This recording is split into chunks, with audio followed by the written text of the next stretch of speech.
Hello guys, Ukraine is really focused to harm Russian oil facilities, to apply more drone sanctions. Just yesterday, one of the biggest Russian refineries in Novokubishevsk was severely damaged with huge blast of fire. Plus, in Pens, the drones aimed towards the smaller refinery, but it also burst into flames. Well, today it's Adler, Sochi. As you might see, there are big oil reservoirs of Rosneft Corporation, the huge one in Russia, one of the biggest. And as you may see, the couple of tanks at least are no-go for sure. The Russian firefighters even do not try to eliminate the fire because it could be dangerous, and it's very close to the Sochi International Airport, you may see, the airplane. But it seems like some local young generation enjoy it.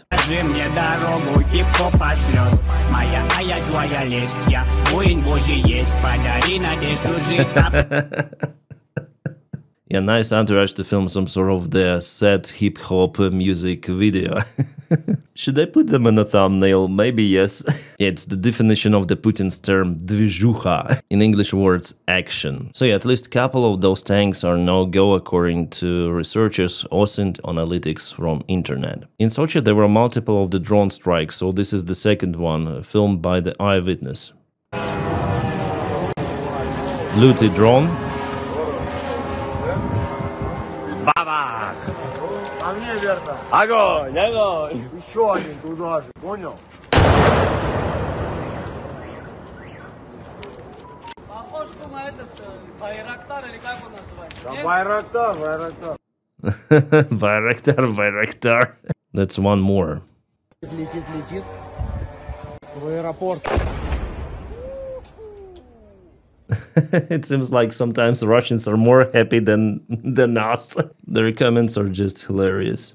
Yeah, it's very close to the airport indeed.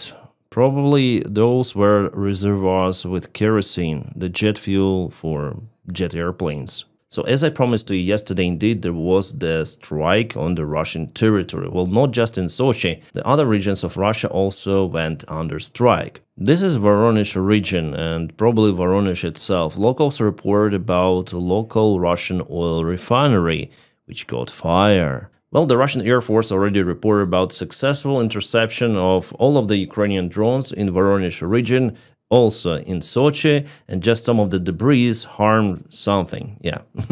So I must say that Ukraine changed its philosophy for the strikes inside Russia. Now the main target for Ukraine are Russian oil facilities, refineries, oil storages, as it was a few months ago, before Donald Trump started some sort of the communication with Putin. And I would say it's a good move. Only like this, Russia could be forced for ceasefire, or at least for temporary peace, because Putin, as we all understand, doesn't want to stop this war in long-term perspective. While he's alive, there will be a military action against Ukraine, and maybe not just Ukraine. Meanwhile, Russia continued to strike Ukrainian civilian infrastructure, as it happened the last night in Kramatorsk. Plus, we have the report about their strikes on Kherson city. Why Kherson? I mean, there is no perspective for Russian army to get through the Dnieper River to occupy the city which they left back in 2022. But still, every day there are strikes on locals. It seems like Russia again intensified the strikes on that bridge I told you about yesterday. They not only hit the bridge itself, but nearby random buildings. Some mishap happened with the Russian train, really far away from the Ukrainian border. One of the trains went off the rails. I would say nothing significant here, no fire, even though there were some fuel tanks which train transported. Great news from the President's office. Zelensky has confirmed a major exchange between Russia and Ukraine. We're speaking about 1,200 soldiers. For the last few months, it was a breakthrough in those exchanges, and Russia has already obtained thousands of their prisoners of war, whom they usually send back to fight. Well, before, Russian side said that Ukraine has barely 1,000 Russian soldiers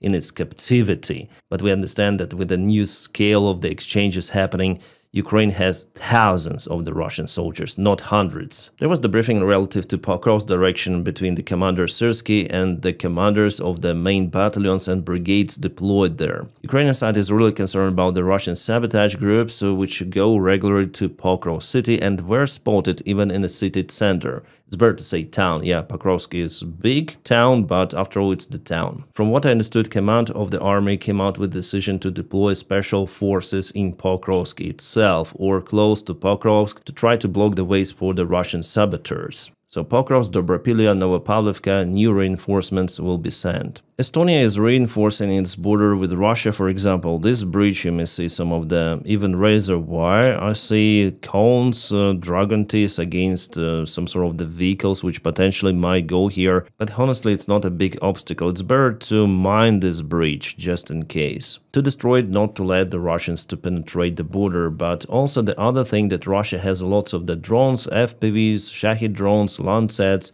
so they may operate from their territory, probably in all of the Estonia, especially with Shahids and Landsets. Using the FPV drones, they may demolish all of the border control services. And Estonia, NATO army, they need to reform themselves very fast, otherwise they may lose this war easily. Those cones and razor wires, those are just decorations, you know. There should be new forces deployed in Estonia to protect the country just in case. And it seems like NATO understands the threat, so they are thinking to deploy German-Dutch corps stationed in Estonia to one of the cities. The city of Paran could be the place for the joint military units. So more and more signs are out there that Russia possesses the threat not just for Ukraine but for entire Europe. And judging on a multiple of the reports coming from the intelligence services of NATO countries, Russia is getting ready for this possible move. They might at least start with small provocations, which are already ongoing in Gulf of Finland, with the Russian tankers, with all of those cables underwater.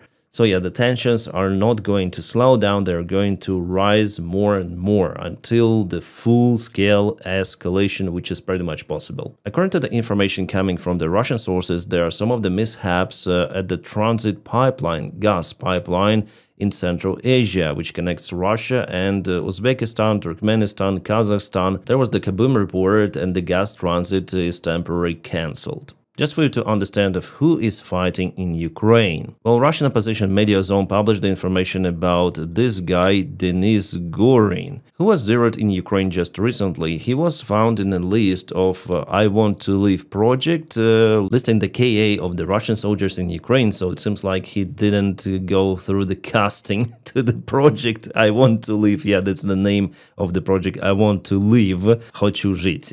Yeah, but the thing is that this guy, he was imprisoned in Russia, in Sakhalin, for 22 years. He was sentenced for murder and cannibalism, they say. So it shows that the Russian regime has no limits. Basically, despite what crime is conducted, you may sign the contract with the Russian army, and after some time, maybe, if not KA, like it happened to this guy, they can integrate back to the Russian society. As it happened, for example, before with the Wagner soldiers who signed the contract for 6 months from the prison to the army, and after 6 months they were free men. So it's kind of interesting what is happening in Russia. They're really desperate to find new meat for the meat waves. Yes, I told you it's very terrible, but Russian society itself could be harmed because those prigs, they may come back to Russia. Moreover, they will be counted as the heroes of war. They would demand some of their respect.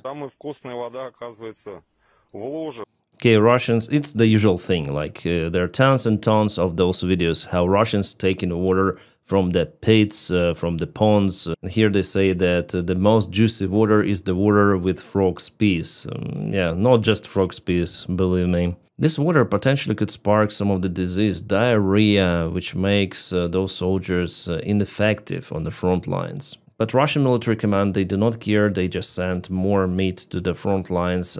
For the last few months, I have not seen any sort of the improvement with the Russian supplies. Instead, I watch more and more of those kind of the clips. Yeah, because they deploy more soldiers. Wow, this Wagner army veteran found out the profitable business model in Russia. Actually, this model cannot be unprofitable. So yeah, this guy just forgot his legs in Ukraine, but nevertheless, he started a new business. This is his business. Yeah, he's selling flowers for funerals with that symbolic. Well, this is dark, but nevertheless, it keeps the guy floating, you know. I guess he might expand his business even further because it's very profitable nowadays in Russia. Guys, this is the mighty Belarus army. If I speak about Belarus army, there will be cringe and it could be really clownish funny. Let's watch.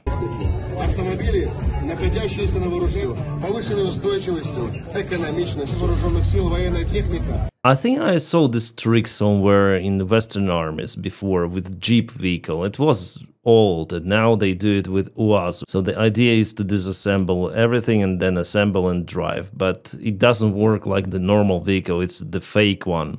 It is made just for show, but this is interesting.